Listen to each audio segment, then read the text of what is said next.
જે પણ હતો એ જોઈ છે પણ હું રાજીનામાને લઈને અડગ નારાજી વ્યક્ત કરે તો માણસ છે. માણસ તો મને બી ઘણી વાર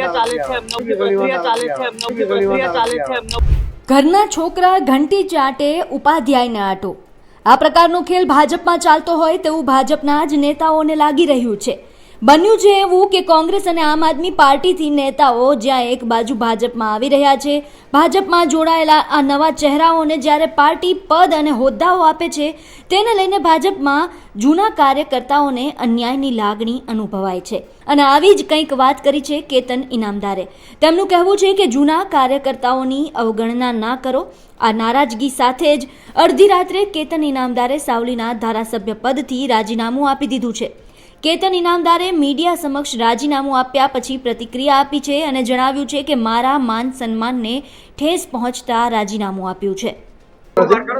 વાત જે પણ થઈ છે એ મિત્રતામાં વાત થઈ છે અને આદરણીય પાટીલ સાહેબે અત્યારે ગાંધીનગર ખાતે અમને ત્યાં બોલાયા છે. મારી વાત રત્નાકરજી સાહેબ, પાટીલ સાહેબ તેમજ તમામ મોવડી મંડળ એમાં પીએમ સાહેબ સાથે પણ ચર્ચા થશે આજે અને જે પણ હતો એ જોઈ છે પણ હું રાજીનામાને લઈને અડગ.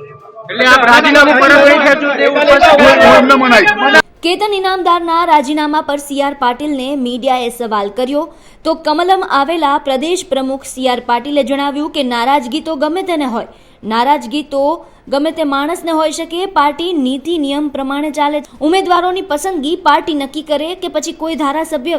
નારાજી વ્યક્ત કરે તો માણસ છે. માણસ તો મને બી ઘણી વાર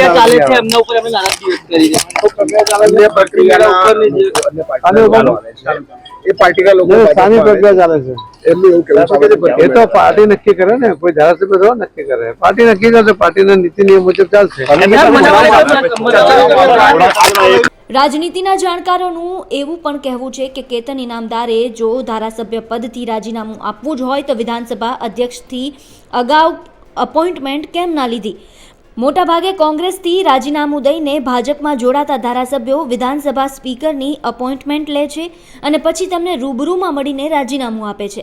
પરંતુ કેતન ઇનામદારે માત્ર રાજીનામાનો મેલ કર્યો છે. આ પહેલા પણ રૂપાણી સરકાર વખતે તેઓ આ પ્રકારનો ડ્રામા કરી ચૂક્યા છે. આમ ઇનામદારનું રાજીનામું પાર્ટી પર પોલિટિકલ પ્રેશર બનાવવા જ આપ્યું હોય તે વાતને પણ નકારી શકાય નહીં. જોવાનું એ રહે છે કે કેતન ઇનામદારનું આ રાજીનામું યથાવત રહે છે કે પછી તેઓ પરત ખેંચે છે. બ્યુરો રિપોર્ટ, ગુજરાત તક.